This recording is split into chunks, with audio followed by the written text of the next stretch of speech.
Greetings, guys. Welcome back to my channel. My name is Monette, and this is my channel, Evolve with Monette. I'm a professional intuitive empath, and for those of you that are new here, if you're interested in booking, you can reach me at evolvingwithmonette.com. One word, evolvingwithmonette.com. And you can set up a consultation, and we can see what your needs would be for a reading. For the rest of us, let's jump into the video. There were some lessons as I was doing some meditations this morning that came into me regarding game night. Now, we sweet empaths do not love to be in any kind of real combative energy. Usually we are conflict avoidant, and that stems from all of our childhood stuff. We all, I think, have some childhood stuff, but I thought it was pretty interesting how my angels kind of dropped in this powerful message regarding game night, because what do we associate game nights with? Usually kids, especially if you grew up several decades ago.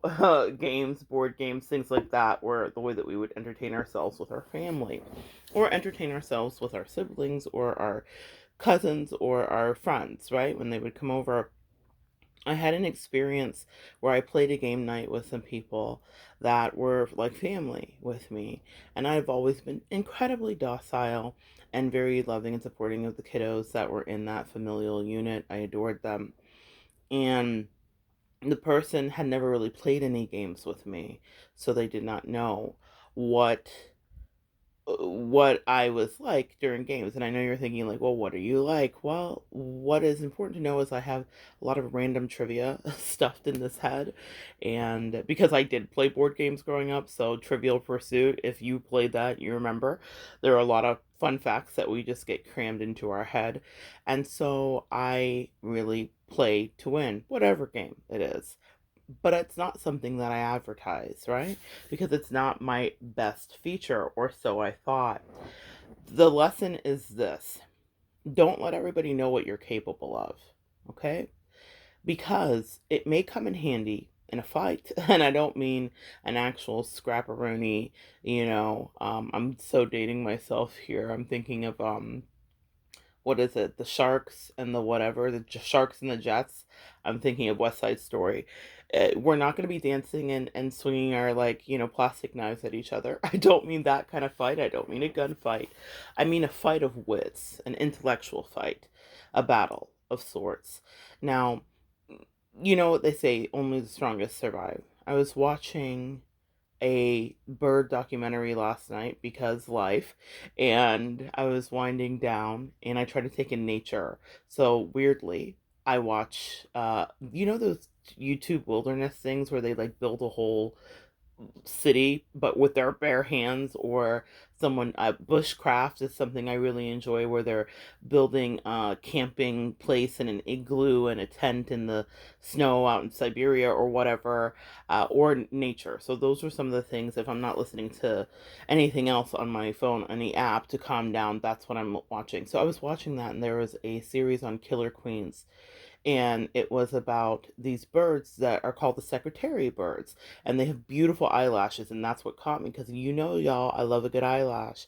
And it was once known as the Sagittarius bird, but for some reason they changed it into the secretary bird when settlers that discovered it felt like it looked like the quills, their plumes and stuff that their secretaries used back in the day. So I was watching that, and they were talking about how the two birds that usually four eggs are hatched when the couple mates, that the secretary birds are monogamous. Message regarding monogamy and birds, for me, another side story, but I pay attention a lot to that when that comes up. But they built a life together in a really big nest, and they raise their kiddos, but only two of the kiddos survive, usually, out of the four eggs. And then out of the two eggs that do survive, it's not the way that it is with normal bird parents, where they're feeding each individual bird or regurgitating back the food. They are doing that, but they have to fight for the food. Those two kids in the nest, those parents, even though they go out and forage and bring them back the food, do not there is no guarantee that either one of them is going to eat unless they fight to get their share of food. And the other thing that they said, the fun fact and more trivia crammed in my head, is that usually one of those birds that's left starves to death if they can't fight for the food that their parent brings back. So, out of the four eggs that hatch and are nurtured, one usually makes it. Two, if he's scrappy enough or she's scrappy enough. And then they move on to make their own life when they are of age. That was really interesting to me. I thought, God, how unfair is that? Four eggs are born, two actually make it, and then they have to fight to the death, quite, essentially, for their survival. This is our nature. This is our human nature. This is our animal nature. This is primal. This is prefrontal cortex. This is our lizard monkey brain at work. We do have to be in competition sometimes. Empath, it's not something that we like. It's not something that we want to do. But I don't think, because fortunately we are not secretary birds, that we have to come out of the womb fighting in that regard. I mean, essentially we do, right? We fight for our life. We fight for our breath. We yell our first yell. We scream our first screams. And we demand that our parents take care of us in the non-communicative ways that we can, or nonverbal, right? Or I wouldn't say it's not verbal, right? Tears and cries and screams are verbal. And we're fighting for every single thing. We don't think about it that way. So when we get into places later in life where we have to actually kind of like utilize those skills, a lot of us empaths have declawed ourselves energetically or put away our claws. But as a lion, as a Leo, y'all, I'm just going to teach you this lesson. Never, ever take your claws away. Just because you don't use them to rip off someone's face or to slash anybody, and what I mean by that is figuratively, because you're not having arguments with people all the time or whatever, doesn't mean that you should. Our claws retract. Cats' claws retract for a reason. They're not always necessary, but then sometimes they absolutely are. And that's what I learned in that game night. Now, I know you're like, a game night, girl. Like, wait a minute, what happened? Well, let me explain what happened. We were playing a game of trivia. The person I was playing with didn't know how competitive I was. Her kid was there, who I adore and was really sweet with, but he answered something and he was kind of like cheating or doing something. And he was, he was a teenager, he wasn't a kid, but he was doing something and he got the answer wrong. And I was just like, it's wrong. I'm not that person that lets kids win implicitly.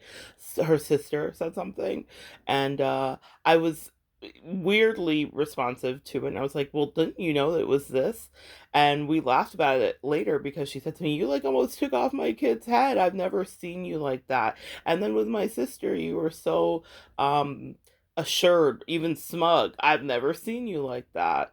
It's a game night. What's wrong with you? Now, she wasn't upset. We joked about it for a long time, for years after we joked about it. But here's what she learned about me that night that she forgot later in life, is that I'm not the one to play games with. And empath, neither are you. I take it very seriously. I put a lot of energy into anything that I do, and being competitive has its place and its purpose. Yes, we avoid it at all costs, but like I think of those secretary kiddos in the nest fighting for food, sustenance, and their chance at life, we will be tested in that way, right? At some point, you're going to be tested in that way. Better for you to have claws that retract, or an intellect that fights back, or temerity, or the gumption to live. Only the strongest survive. That doesn't mean that you have to be cutthroat to stay alive, but it does mean that you can be or need to be willing to do what you need to do to stay alive. Uh, Later on in life, that game night would have proven, were she to have been assessing the intel that was given, it would have proven to be very handy for her. I ended up having to do a battle energetically with her. She ended up wanting to be in competition with me and put me into competitions. And it's so funny the way my brain was working this morning. I was chuckling about it. I thought, silly her. She didn't really pay attention to that game night. See, just because empaths, we don't put that part of ourselves on display every day, doesn't mean that that part of ourselves does not exist. It's not meant to be chilling or unnerving, but it is meant to be encouraging for those of you that may think you don't have that part of yourself. You do. You don't have to be a Leo to have that ferocious, primal, animalistic energy come through. If someone is maybe trying to compete with you, I don't advertise it to my friends and family, my competitive nature. I don't. Because I usually channel it through or towards rather creative endeavors. So I'm competitive. I love when Cardi B says this. I'm my own competition. I'm competing with myself. It's matter of fact. It's arrogant, but it's also wise. Yeah. I'm my own competition. I'm competing with myself.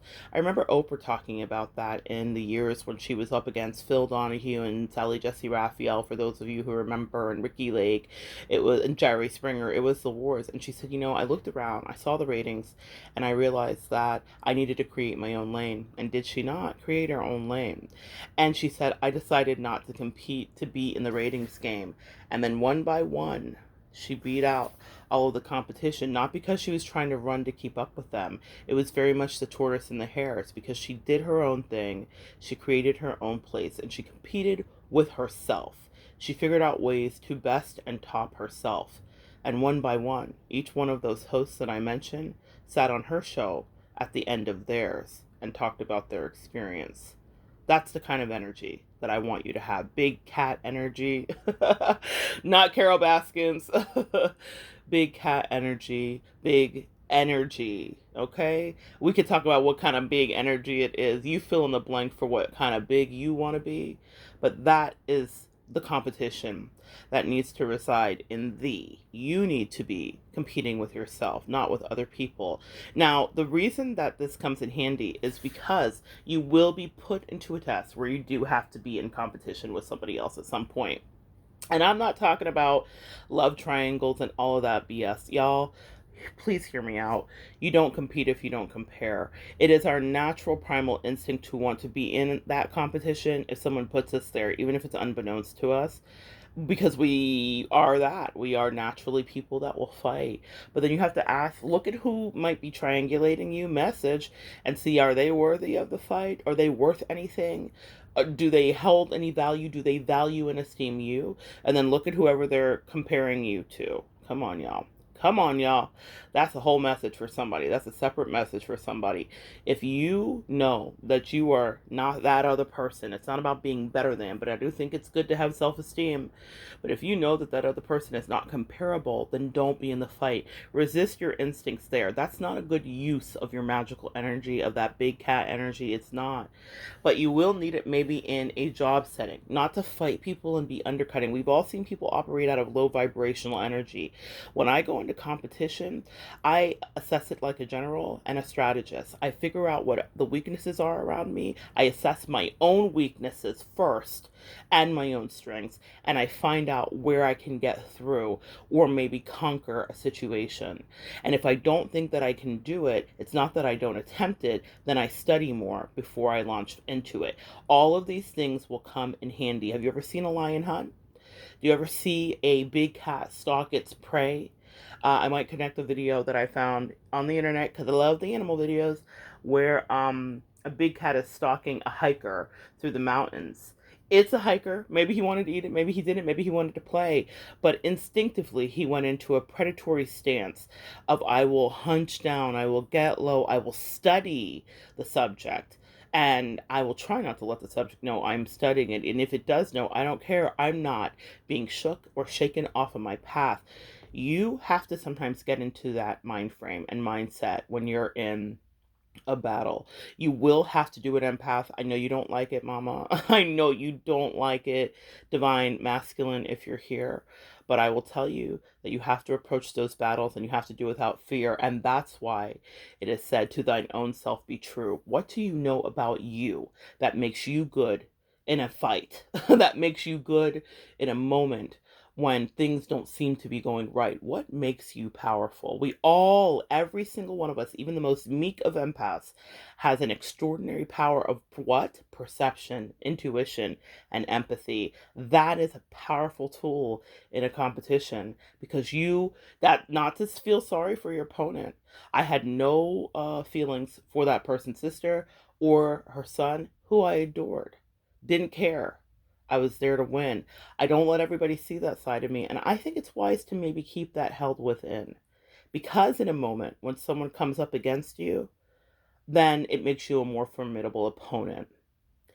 When we are looking at the David and Goliath as an example regarding a competition, David was selected.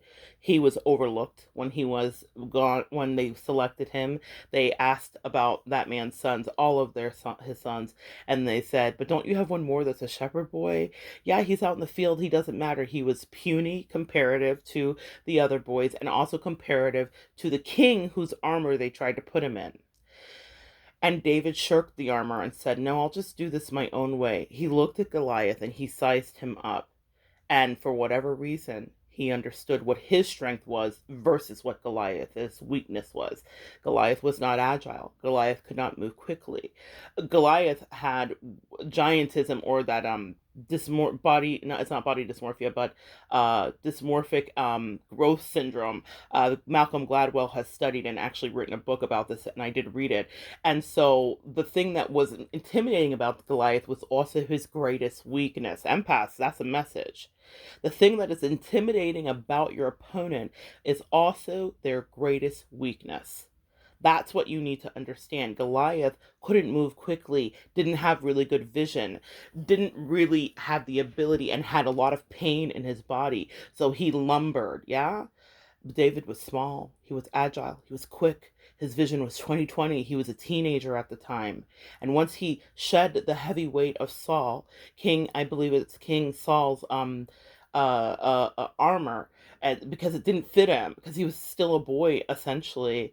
And then he got his slingshot. That's what he had. He knew his strength because he'd been practicing that quietly while he was out in the field with the sheep. No one ever saw it. No one ever knew it. And he was overlooked. He was considered not good enough. He was considered weak. And yet he defeated the giant. What are the giants in your life, my sweet empaths?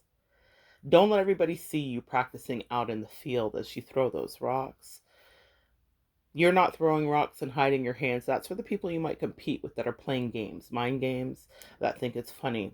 I feel sorry for people that I go into battle with, because they don't know what I am equipped with and how I will manage or handle a thing.